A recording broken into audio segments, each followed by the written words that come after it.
can't believe everyone's bitching about the Toph versus frickin' Gaara video. Was that what fucking... Yeah, Angel told me about that, actually. Yeah, people are bitching about it and everything, even though Toph wins based on pure skill. Well, a lot of people don't... Okay, she has more skill than Gaara does. Gaara has, like, yeah, I know that Gaara is more agile and he's a bit faster, but, you know, people keep on saying that Toph shouldn't be able to react so quickly. Toph shouldn't be able to react so quickly, frickin', like, you know, Gaara's attacks. And I'm like, no, that's not true. She can react as quickly as she wants because she's mastered these elements. She mastered sand bending, metal bending, mud bending, and earth bending. She can adapt to things so quickly. She was the age of 12 when she mastered earth bending, and she was still 12 when she created metal bending. Is there a problem? She's obviously the greatest, and then frickin' Gaara may have achieved a feat like of achieving Kazekage at the age of 15, and he may have been able to frickin' protect the whole entire town from a big explosion with his sand, but feats aside, when you put them in an environment where obviously someone's going to have the upper hand, then it's not, then you know where it's gonna go. So, you know, they were in a rocky mountain area. There were no trees, just rocks and all kinds of ores, which can be metal bent. And of course, if you consider the fact that Toph is able to bend a lot of things, then yep. And the fact of the matter is, she can sense where a person is, because the earth doesn't even have to be on the ground for her to sense it. If it's any kind of earth and it's floating or anything of the sort, she can sense it. So, not to mention, Gaara's protective shield has been penetrated before many times.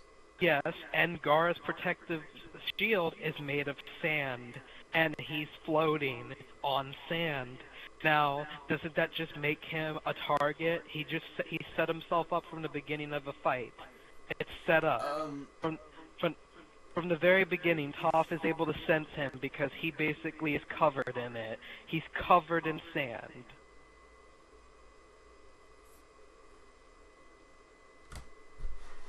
The other issue with it being, just to kind of play devil's advocate, because you know I fucking love that shit.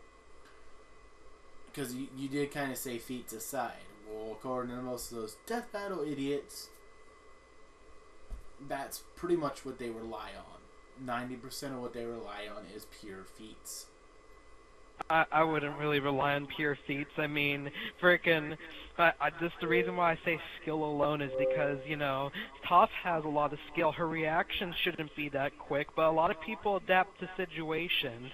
Accelerator from Chara Mujutsu no Index is able to move faster than Mach 20, and Kamijo Toma moves at normal human speed, but yet he still was able to stop Accelerator's attacks dead in its tracks, and he was also able to stop Accelerator.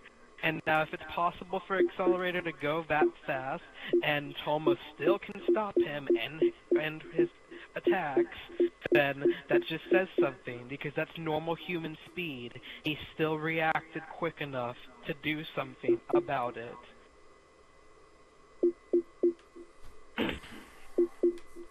So when you take Accelerator's feats, and then I know that Toma is supposed to have plot armor because he's the main character, it's still something that requires skill, and it was a quick reaction. Some people react quickly, and since Toph can sense everything, then she's going to react to everything. She's going to react to it before you even make your move, because you are a freaking walking target, basically. Gaara was a walking target. Sand in his gourd, sand all over his body. Oh yeah, he's basically just a walking target since Toph can sense everything, right? Yep. There'd be no point. Like I said, it's pretty much Death Battle being stupid. It's just Toph won. People are bitching because Gaara lost. Like, okay, Gaara lost. It doesn't matter. Your feats don't matter. Again, it actually to a different point in this particular conversation. It kind of it kind of goes back to ultimately what I think Death Battle really is, and it's just merely a battle of nostalgia. It's just a battle of nostalgia. People are just going to pick their favorites. I just know that Toph fully wins this. Like, come on, Toph is just so fast. They even mentioned, and I haven't finished The Legend of Korra, but even in her old age, when she's like 88 years old, yes, Toph is 88 years old in The Legend of Korra, she is able to frickin' tell where a person is from the other side of the world itself. That's how good she is. That's basically how freaking good her senses are. She can tell where someone is from across the other side of the world. That's saying something. Like, you live on this big planet, there are trees, millions of people living on it, and you can sense where one individual is if you wanted to? One. Seriously. One. And she's blind. Excuse me? Does she have to meet said person? Like, did she have to be within contact of them? Like, what do you mean? If you mean like, you mean like if she has to know the person and everything? No, she doesn't really know. She doesn't really have to. Not necessarily know them, but like say, without meeting them, without knowing what they look like, without knowing anything really about them, can she find said person halfway across the world? I don't know. They didn't say that. I haven't finished The Legend of Korra, but that's what they freaking went off. That's what they said, and I was like, holy shit! And no one was denying it. No one was like, that's bullshit. No one denied that at all. True. So I'm like, ooh, that's pretty cool. Then Toph is a beast, even in old age. That would be the one argument I would make is that okay, what are the requirements, if any, to said ability? Is that that the thing about that is the thing about the salient part about it is they didn't use old Toph, they used young Toph, young 12-year-old Toph. But even so, towards the end of the Avatar, The Last Airbender, she mastered all forms of bending that had to do with the earth, metal. So that's pretty much what comes down to it. So in the long run, she has like the earth at her disposal for the most part, and she's definitely a lot more devastating than Gaara is. Because Gaara is impressive. I'm not gonna lie, Gaara is impressive, but sand can be broken so easily. Naruto broke it. Like, Naruto broke it with just a fist. That he did. Although I will admit, oh god, where was it where I stopped? Where I not really stopped watching, but where I left off at Naruto was, I want to say it was right about the Genin tournament. Give or take. Well, it happened in the movie too. Naruto Shippuden movie 3, Inheritors of the Will of Fire. Gaara was trying to stop Naruto from going to chase after Kakashi because Kakashi was gonna go frickin' like sacrifice himself for something, and so frickin' Naruto got really pissed off and was like, "Fuck all of you guys," and every time I'm bringing Kakashi Sensei back, fuck all of you. And Gaara was like, "I'm gonna stop you," and then Gaara was doing everything like some ungodly fucking shit. Like, seriously. And Naruto still fucking, like, broke his fucking sand with, like, a small Rasengan and a fist. Okay. But, even so, to kind of play devil's advocate, could you plot really... armor. Yes, plot armor. We all know that plot armor exists. It existed for Toma as well and everything, but when it just comes down to it, a lot of people can do these things. It exists in both good and bad ways. I mean, look at Aizen, for example, in Bleach. The motherfucker's plot armor. They made him out to be a badass for how much of the show? Aizen is still a perfect antagonist in my opinion. He is, but what I'm saying though is he was made out to be so fucking overpowered. I know. And then he went down like a bitch. Seriously though, I still love the Stan animation. Look at that. That's the best.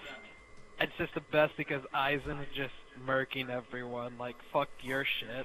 I'd have to check in a bit because I'm not on Facebook, honestly, while I'm doing this test recording. Now, honestly, I might do a video on the plot armor.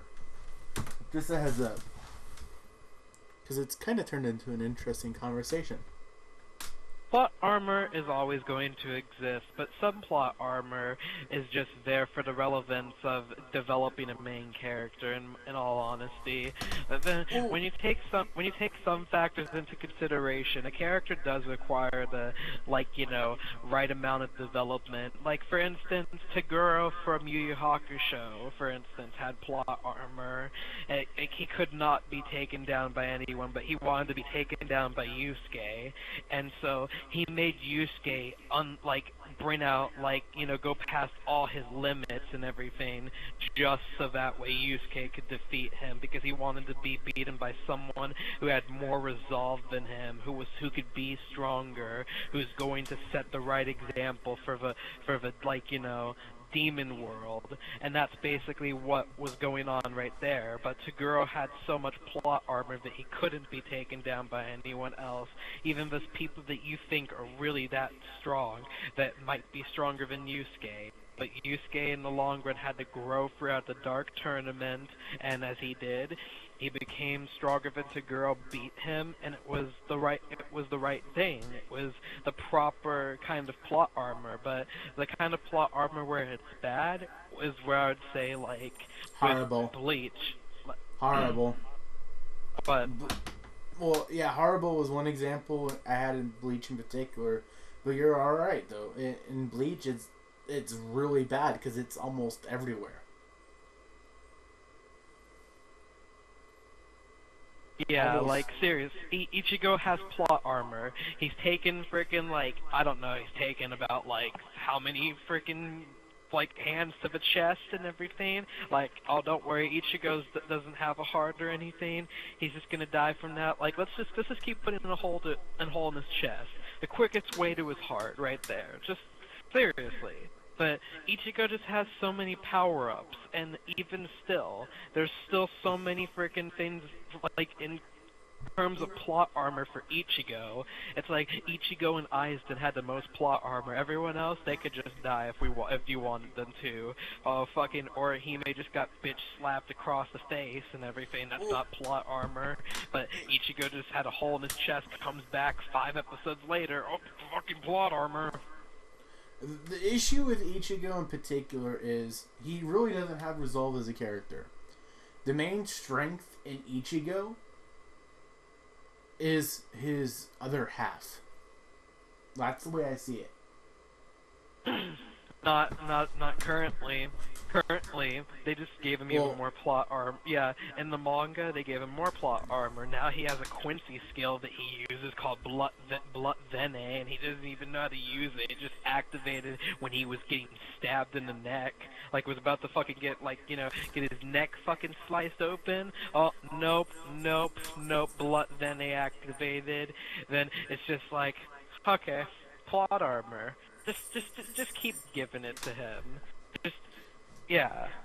And in all honesty, I'm kind of happy they ended Bleach in that regard. Where they did. I was, part of me, it was sad to see it go, but the anime was becoming in the direction Dragon Ball Z was. And we all know Dragon Ball Z had its own plot armor as well.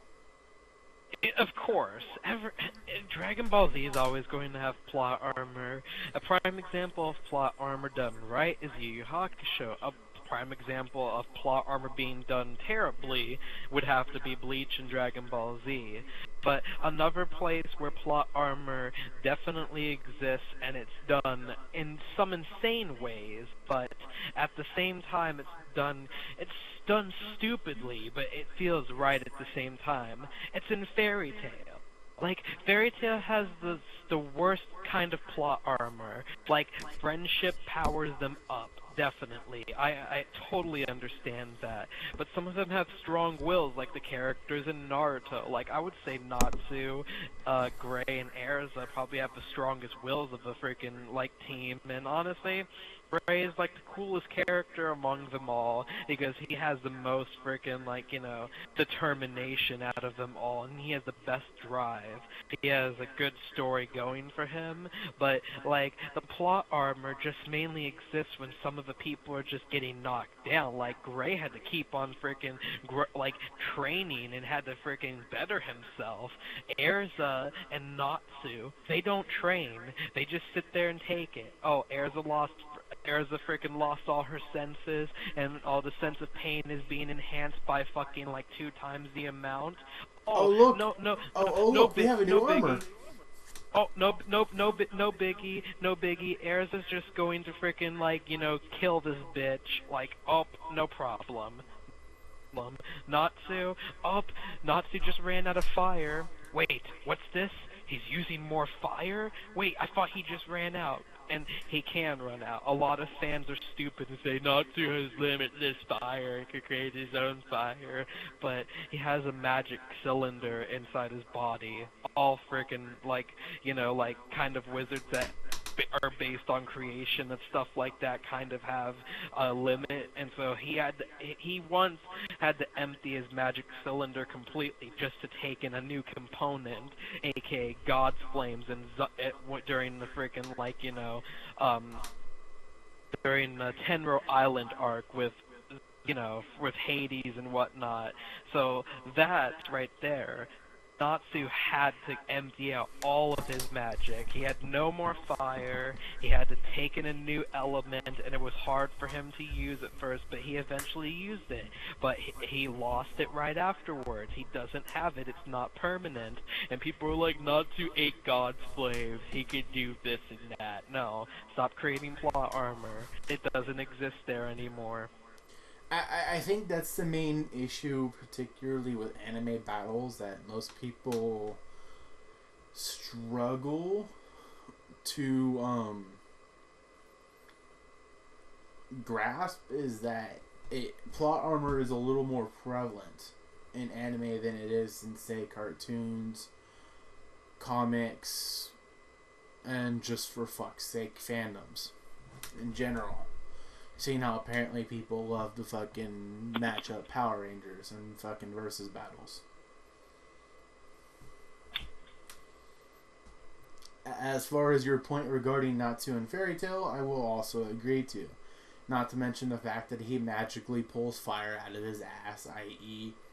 He pulls fire out of his ass, even though he could run out of freaking fire. It's been proven that he can, but like all of a sudden he just.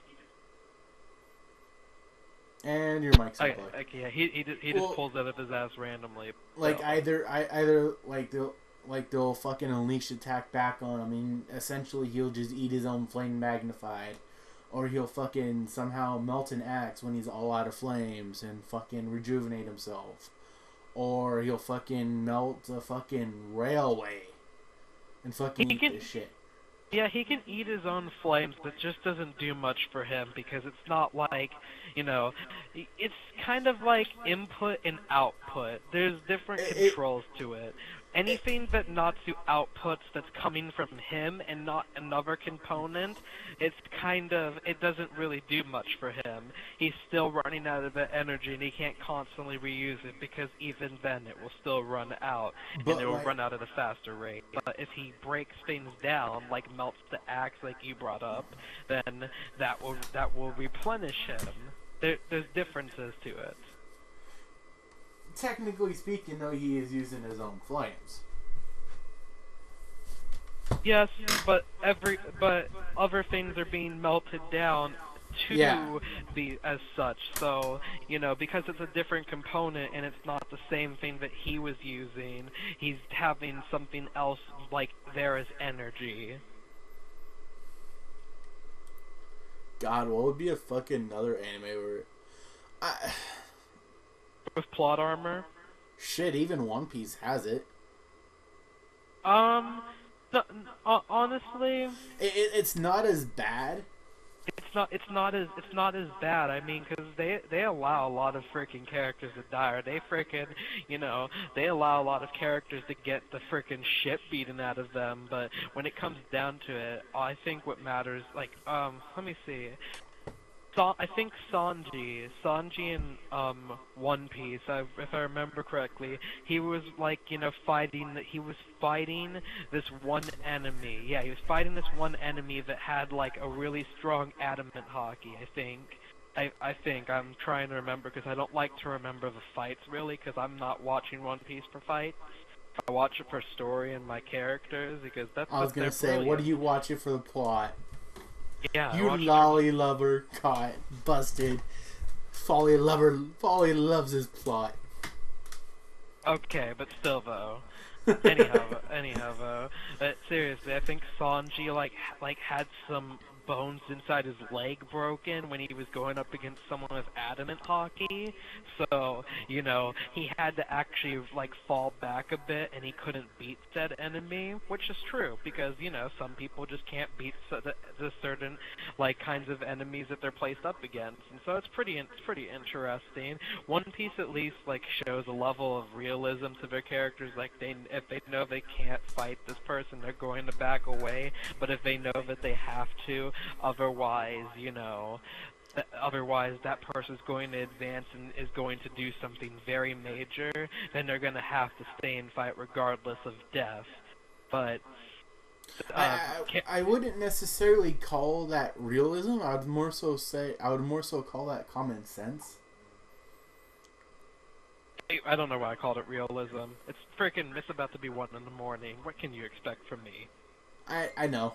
I'm just kind of alliterating it. That I would say it's more like of a common sense amongst the characters. It's not like, say, Bleach or One Piece where it's like, oh my gosh, this guy is stronger than me. I must find the resolve to beat him. No. Yeah. Or, like, God forbid, Dragon Ball Z. If Dragon Ball Z is in a fucking fight, immediately God mode initiates. Or Super Saiyan 4, despite the fact that Super Saiyan 4 is not really officially canon, it will still be pulled out of the fact. Well, first off, as you pointed out to me in previous discussions, while Super Saiyan 4 may not be canon, God mode's technically weaker than Super Saiyan 4, for one. And for two, Goku wasn't able to hold God mode for very long. 5 minutes real times tops. And until the second movie comes out, we don't know if he's going to be able to hold it any longer. For all we know... I don't think that Goku will be using it inside the second movie of Battle of the Gods. I'm not sure. All I know is that's Frieza's return, but like I said, though, those are the points I have, and not to mention we don't even know if he has to achieve the same exact conditions to achieve God mode again. For all we know is that it's a one-time thing, despite what was said in the movie. I mean, quite frankly, it's a plot device. That's what it is. It is. And in all honesty, while I kind of criticized it at that point, I kind of have to acknowledge it because I've kind of always said Dragon Ball Z hasn't really had much of a story. Yet, I just admitted to it having story elements. Because it doesn't really have that much of a story, people tend to disregard that Toriyama was bored of freaking making shonen series after the original Dragon Ball, but of course he had to freaking give in to the cash cow. Hell, you know what? If I'm gonna make money and everything, I'm gonna make money the right way. I'm gonna give people action, and I'm gonna give people freaking little amounts of writing. Here you go. Fucking, okay, the Saiyan saga was great, the Frieza saga was great, even the freaking saga with the androids, I think after Cell came into play, I feel like the concept of that, that they had going on inside the android saga kind of watered down a bit, and then it just turned into the typical tournament-based thing. I liked how the android saga was done at first. However, when the Cell saga was done, I felt it was kind of rushed. Yeah. Because he set it up very nicely in the Android saga. It was set up very nicely. But it kind of simmered down eventually. Yeah, and I didn't really like the Boo saga. Everyone likes that because Boo was so different, but ultimately, I think it's because Boo was a likable antagonist. Was a likable antagonist, but even so, it was still just not. It wasn't really all that well done. It was just kind of generic, in my opinion. Agreed. You could just see everything coming from a mile away. There was no point to it really. And then I didn't really like Dragon Ball GT. Okay, at first I did because I thought it was interesting seeing Goku go on an all new adventure, going to freaking get the black those black star Dragon Balls that are on different planets. And then I totally love the freaking concept that they had going for the story when they had the Super 17 arc and they introduced HFIL and they really used it. They used it really good. I was like, oh yeah, that's good. But then they introduced Baby, and that was so stupid. Here's Baby, and what's Baby gonna do? Oh, he takes over Goten's body, okay, and Goten goes to fucking fight Gohan all of a sudden, and Goten shoots a big fucking energy blast, and what does Gohan do? He stands there. He doesn't try dodging it, he doesn't try deflecting it, he just stands there and takes I'm just gonna stand in its way and take it like the bitch I am. Yep, and then he's sitting there half fucking dead, and then he's just whatever, I'll go Super Saiyan, and then frickin' Baby gets inside his body too. And of course, you know what? You could see it coming from a mile away. You know it's gonna go for Vegeta. You know Vegeta's gonna end up frickin' succumbing to it because Vegeta is just so full of himself. He is. Yeah, so, everyone can see Vegeta, but Gohan, what the fuck's your problem, Gohan? You should know better than to just take an energy blast fucking straight on like that. Haven't you learned? Apparently not. Then again, most people can say most people who are I guess you could say, diehards of Dragon Ball Z, or even Dragon Ball in particular, I've heard a lot of arguments that once after he reached his young teen years, when in all reality he was 10 to 12. Yeah. After that kind of point, he kind of just dropped down. He didn't really live up to his potential. It's true. He really didn't, but he should still know how to dodge. Piccolo taught him so well. Never mind. Piccolo always had some fucking strange stance in front of fucking Gohan whenever he had to fucking protect him. The Piccolo school of dodging stayed in the way of the blast. Yep.